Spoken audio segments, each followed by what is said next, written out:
It almost won last year, but at the end, they didn't. I have very uncomfortable question to you. Crimea is Ukraine? What is this buffoonery? So happy. They're very excited. Apart from clownery. What was the question again?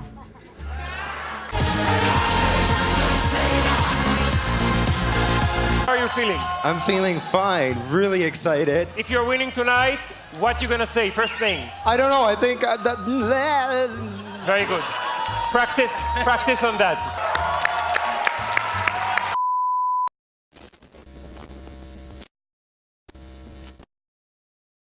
Hi everyone, it's me, Krystina Maria, and I got a lot of to say. Hey guys, it's me, Krystina Maria. Today is finally for me to sit down and talk about Eurovision 2019, the grand final. I can't believe Eurovision ended last week. It feels so real, but at the same time I feel like it ended longer. It doesn't feel like a week, I feel like it's way longer. And I know I should have sit down and got around videotaping this video sooner, but unfortunately I just didn't because just so many stuff was going on before the contest and during and then after, like so much drama. My energy I just felt very drained. I just felt very drained about it. I just needed time to like sit back and relax and think for a second what I want to talk about and what I don't want to talk about, and I just couldn't really think of top 10 best moments. So instead of just saying my top 10 best moments, I'm just gonna divide it in 3, which is the good, the bad, and the ugly about this year. So hang on tight. So I'm gonna get to it. What was good about this year? Nadav Gev. They finally got him to sing Golden Boy at the grand final.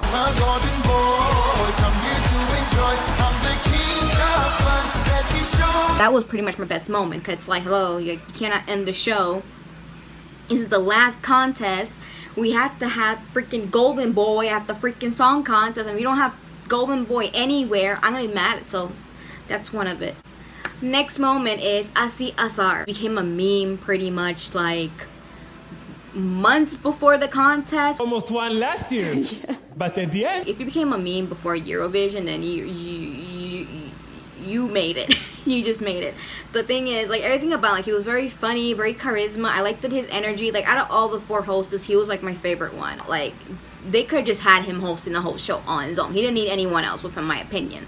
Like, he was very friendly, he was very social, he was just very funny. I just love his personality, and also for him, like, growing up being such a big Eurovision fan and just being there hosting as like a dream come true. Like, that's kind of like my dream. Like, I've been a Eurovision fan since 2006, and I would love to be part of it in the future. Like, I'll like to host or something. Other best moment would have to be when the 4 former contestants from the past Eurovision, like, you know, we had Conchita, we had Mons, you know, the past winners, we had Eleni, we had Verka, which were past second placers. But the ones that stuck out for me out of the all 4 of them singing each other's song was, of course, Conchita and Eleni. Like, Conchita sang Mons' Heroes. Like, Conchita could sing anything. She could turn a generic pop song or any song it's not really all that good, and just turn it classy and make it her own. I loved it. And Eleni, like, I was worried. I'm like, how the hell she's gonna sing Verka's song La Città Matumbay?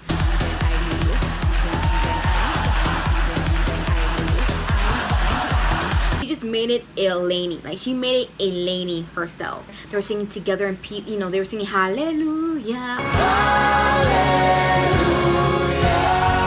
A beautiful moment that I got emotional. Next one has to be the Aida Raquel project.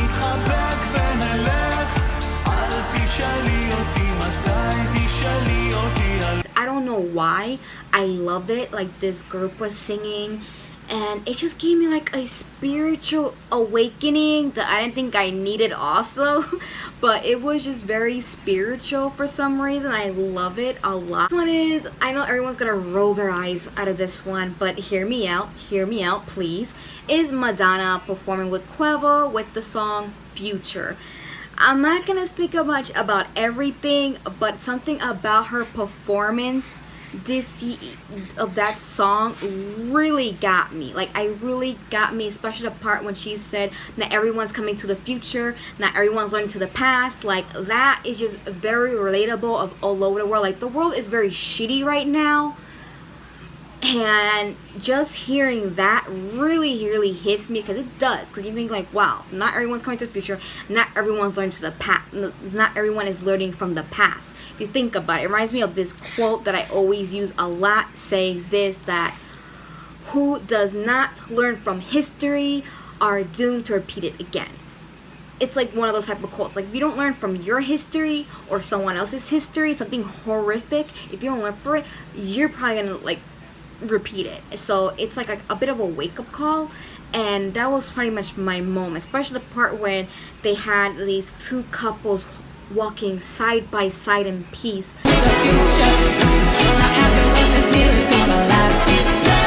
with the Israeli and the Palestinian flag. Like, we need peace. The next one is the staging, of course. Like, you cannot talk about the grand final without the staging. So obviously out of 26, the ones got my attention the most was obviously Hatari. You cannot miss Hatari's stage performance. You cannot look away. Like, you just have to stop everything what you're doing and watch their stage. Like, everything about them, like the pyro and then their outfits and then the dancers and then Matias and Clemens. Can someone tell me how the hell Clemens was on this staircase and then he just gets up like nothing and starts singing? Like, explain me that. Like, he was just chilling on that staircase like nobody's business, like laying there like that. Like, that looks really uncomfortable. And then he just got out like, huh? And of course, Australia, Kate Miller-Heidke. Like, I know what you guys are gonna say, like, Krystina, you didn't like her song when you did the review for semifinal 1 month ago. True, I was not crazy about her song when the first time I listened to it and review it, but you have to admit the staging, oh my goodness, like, wow, like that's what I have to say, just wow. And then her outfit and then these other dances is flowing back and forth. Like, props for her, just standing up on that pole thing and swinging back and forth and singing perfectly well. Madonna, take notes. Perfectly well.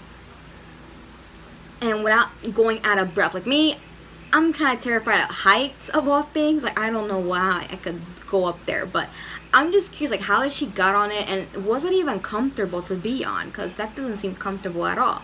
But props on her, and then the stage and everything was just so spectacular. Just so spectacular. Katerine Dushka from Greece. Like, I love everything about her staging.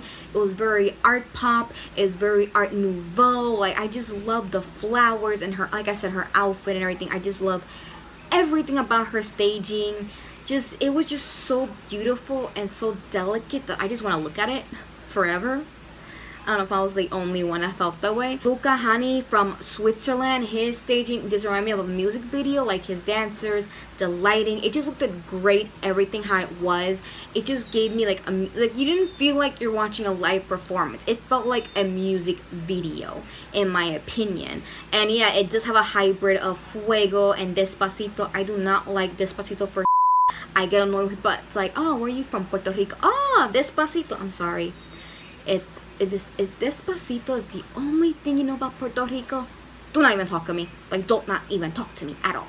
Bilal Hassani, his staging, his performance, and the message he has in the end just made me very teary-eyed. And I love that he was representing other people on his stage. Bilal is really sweet. Like, he's like a sweetie person, and I could relate to him a bit because, you know, he's such a Eurovision fan. Like, I'm a Eurovision fan. Like, the way he like fans out and geek out with other contestants, like, oh, that's me, that's so me, that will be me, totally me. Next one has to be, I know this is not everyone's favorite, not even mine, but I have to admit, the jury votes when Mahmoud was receiving his whole points. Like, I don't know, just seeing him smiling and just being adorable. Like, oh my god, look at my child getting all the 12 points that he deserves. Like, literally, like, I haven't seen Italy really doing that well with the jury vote in years. And this year was just like, wow. And then you're showing him smiling. And then for Kano for winning the most points from the televotes, like, I felt so happy for him because it's such a catchy and awesome song. I think it was well deserved that Kano Kaino got all those points, and just seeing Alexandra's face, it just made me so happy and teary-eyed. Number 3 has to be Mickey. Mickey with the song La Venda. It was a fiesta party song. Everyone was singing and celebrating. Like the green room, a lot of them were doing a conga line. They started a freaking conga line around the green room, and that was just the most magical, and it just made you forget everything that's going on during the contest. It made you forget who's gonna win and who's gonna do bad, because it was a moment of each of them just uniting and having fun. And the next best moment is my number 2, and I have to get to Duncan Lawrence, the winner of this year Eurovision. Thank you. Yes! Yes! Duncan seems like a very genuine, humble, kind person. And I love people like that, and I love people like, especially when there's things like fame going on, a lot of pressure about winning and doing well. Sometimes you tend to forget how to be human, how to be down to earth, how to relate to everyone else. And he was very relatable, and I think he was one of the deserving winners. My number 1 of my best Eurovision moment, which I know a lot of people are going to roll their eyes and probably going to be defensive, but please hear me out. Just watch my whole video. And my number 1 this year, my best Eurovision moment, has to be Hatari. Home Iceland. I just love everything about them. From their performance, their outfits, every interview of them. Like, oh my goodness, like, I can't get enough of watching every interview of them. I love it. And then I know they're, them being freaking vocally about what's going on outside the content, and then their support for Palestine, like the scene where they got their televotes and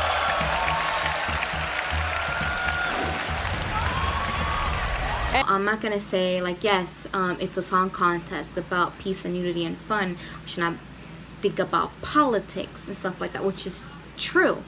But I just feel like when you have a platform, when you have a big platform, whether you're a singer or an actor or a famous person or a public figure, have a huge following, or you're in a platform like Eurovision, I think you have every power to speak up and show your support, especially for people that do not have the voice of their own to speak up. So I applaud that. Was it the place to do it? I'm gonna say yes and no. They could have done this maybe after the contest, but at the same time they were like, fuck it, we're gonna do our support now. And also, Eurovision to me have been political during the years. Like the juries, for example. Sometimes the juries could be very biased and very political. If you notice, sometimes they don't give points to a certain contestant in a certain country because political reasons. And that shows a lot if you watch the contest, especially the new voting system during the years. If you compare, like for instance this year, not a lot of the juries gave votes to Russia.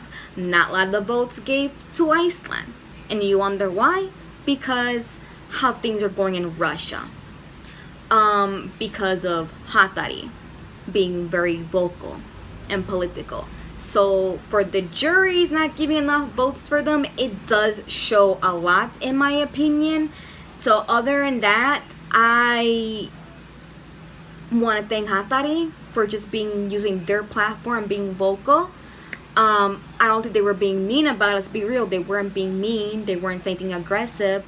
But other than that, political on the side, I just love everything Hatari. As someone as me that's very alternative, very goth, I never in my life would think something that's very EBM, industrial, very goth, punk rock would be in Eurovision. Anyways, that was the good, and now we're going to the bad. Human era of the jury votes was one of the bad things this year. Like after the contest, the EBU admit there was a human error, which just made me felt like, how did the hell this mistake happen? How the hell they made this happen? Like there's a lot of people that runs the jury votes, not like one person. So how the hell all these people made this very bad human error? And I know mistakes happen. Like I'm not perfect myself. Like I can make mistakes a lot. Like literally something as big like Eurovision, and then it just got screwed up. Just I was just like, what? The rehearsal issues was another bad thing. Apart from clownery, It was just very shameful. And then the fact that at least some of the contestants in their delegation realized they weren't doing good and they wanted to tweak it and, you know, fix it. And then having the EBU and Khan saying no, it was a bit, to me, like a big you. Like, literally, like, it's one thing is that the contestant delegation have a certain vision and it's not really going well, but they don't really care about it, like, oh, we're just gonna go for it, is one thing. But when you realize the artists and then the delegation realize the lighting, the outfits, the design, the staging is not going that well, and they want to change it because they know they're gonna be really screwed during the semi and the grand final, and then for the EBU and Khan saying no, you're not gonna do any changes, is messed up. Like, for instance, I think Kaino didn't do well. Didn't got enough jury votes because when they did the jury rehearsal, their audio got messed up, and the EBU would not let them fix that. They don't let them go again and fix that. So that affects them. And then to me also, Portugal should have gone to the grand final, but I think his staging was the issue, since Khan and the EBU did not let him and his delegation do the changes that everyone was like, no, we don't want that. We want it this way. Can you change it? No, we cannot change it because Khan and the EBU would not let that. So there was a lot of issues. And then the thing with the whole widescreen and then the zooming in was just a joke. Like, at first it didn't bother me, but after a while I kept watching more of the singers after the other one and noticing it. I was just like, this is not good. This is not good. They need to fix that. This is a joke. The next one was Madonna's vocals. Madonna's vocals was bad. How do you like pay someone $1 million and you can't even do a good show? What? Okay, Madonna is not really known to have good vocals. Like, she's not Mariah Carey, she's not Beyonce, but like, you're Madonna. The hell, like, you're Madonna. And then the odd part is, if you compare her voice, her singing live on Eurovision, one thing, but if you go to her Vivo channel and watch the performance, they changed the audio. Like, they changed it, and I was just like, why do you do that for? What is that? Other bad thing was when Khan was admitting that they turn off Matthias from Hatari's earpiece. Like, I don't know if you guys remember, but in the final, he sounded kind of off. And I thought I was the only one that was seeing that, but when I went on the internet, a lot of people mention it, and then the following day, Khan admitted they turned off the earpiece. And I would like to know, what was the reason you guys turned off the earpiece? Were you trying to sabotage Hatari or something? Like, I personally feel like, if that never happened, they would have got better points from the televotes, in my opinion. But since that happened, unfortunately, it kind of messed them. I just feel like they were just trying to sabotage them. That's just my opinion. That's my opinion! But it was just a bit like, you guys admitting you guys turned off his earpiece? What was that about? And then one point of the performance too, Clemens made a face, and that made me wonder, were they gonna turn off his too? Because his face said a lot. Like, it said a lot. Belarus leaked votes. Like, how the hell do you break the rules? Let's break the rules. Leak the votes from semifinal 1 when you know it's a big no-no. And then when that happened, apparently all their votes for the grand final was just random. Like, whatever points they were getting to a country was not gonna happen, because since they leaked the votes, voting results from semifinal 1, when you're not supposed to be doing that, they had to suffer consequences. So that was just messed up in their part, but like, that gotta suck too, because imagine that you got points to get to a certain country and that will help make a difference, but since you leaked the votes from the semi-final 1, which I was supposed to be doing, you just gotta suffer the consequences, and also the people that are supposed to get those votes. So I feel bad for Kobe Marini from Israel, because he personally thought that those 12 points were for him, but they were for someone else. So that is unfortunate. Please do not put this next year.